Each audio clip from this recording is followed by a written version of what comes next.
মানুষের ন্যূনতম জ্ঞান থাকলে মানুষ এরকম জঘন্য কাজ করতে পারে? আমি গেছি 15 দিনের জন্য ফ্যাক্টরিতে, কাজ থেকে ফিরে এসে দেখি আমার বারান্দার মাটি, ঘরের মাটি কাইটে নিয়ে গেছে। আমার এরকম ক্ষতি কেমনে করতে পারলো? কি ক্ষতি হয়েছে তোর? তো ছোট ভাই যে একটা ঘর দিছে, তার ঘরের জন্য মাটি লাগবে না? সে মাটিটা পাইবো কোনে? তাই আমি বলছি এখান থেকে মাটিটা কাইটে নিয়ে যা। আব্বা, আপনারা কেমন কথা বললেন? আমি তো এই ঘরে থাকি না। ও কোন হিসেবে কাইটে নিয়ে গেল মাটি? এই ঘরে তো এখন মাটি নাই। এই ঘর তো 2 দিন পরে একাই ভেঙে পড়ে যাবো। এ ঘর ভাঙবো না, এটা অনেক পুরনো ঘর, আমার বাপের হাতে তৈরি, মাটি এখনো শক্ত আছে, তো থাকার জন্য যত জায়গা লাগে না। তো ছোট ভাই মাটি কিনে দিতে চাইছিল, তাই আমি বলছি এখান থেকে যত মাটি লাগে নিয়ে যা, আমার টাকা নষ্ট করবে কি করবে? বর্তমানে মাটির যে দাম, ও মাটি পাইবো কোনে? আর তোর সমস্যা কি?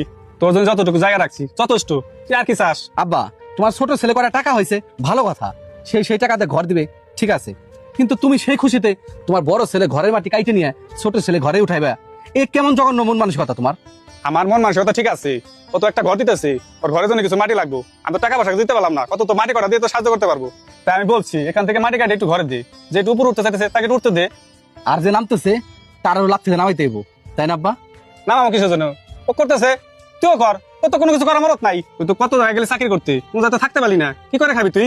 আব্বা, আপনার ছোট ছেলে ঘর বাড়ি করতেছে, আপনি তোর লেখাপড়া শিখাইছেন, আমার লেখাপড়া শিখাইছেন, আমার কি কইছেন? আমার কাছে তুই কাজ কর, তোর ভবিষ্যৎ নিয়ে চিন্তা করতে হবে না, তোর একটা ছোট ভাই আছে, ওই তোর দেখে শুনে রাখবো।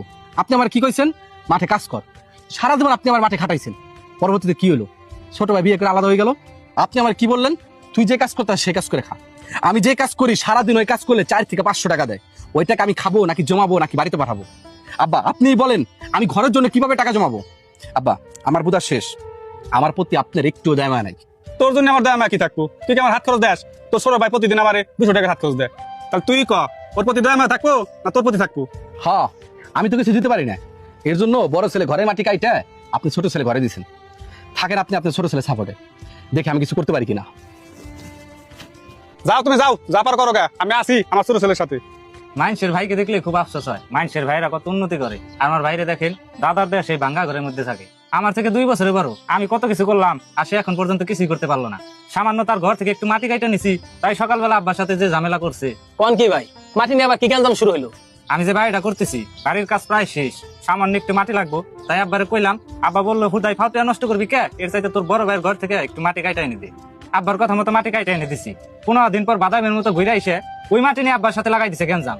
এখন বলেন তো মেম্বার সাহেব কি করা যায়? তুমি যেহেতু তার ঘরে মাটি কাটে নিছাও, তার তো মনে একটু খারাপ হবেই, সেই কারণে তো সে রাগারাগি করছে। রাগারাগির করার কি আছে? ওইটা তো আমার দাদার ঘর, ওই ঘরে তো আমার অধিকার আছে।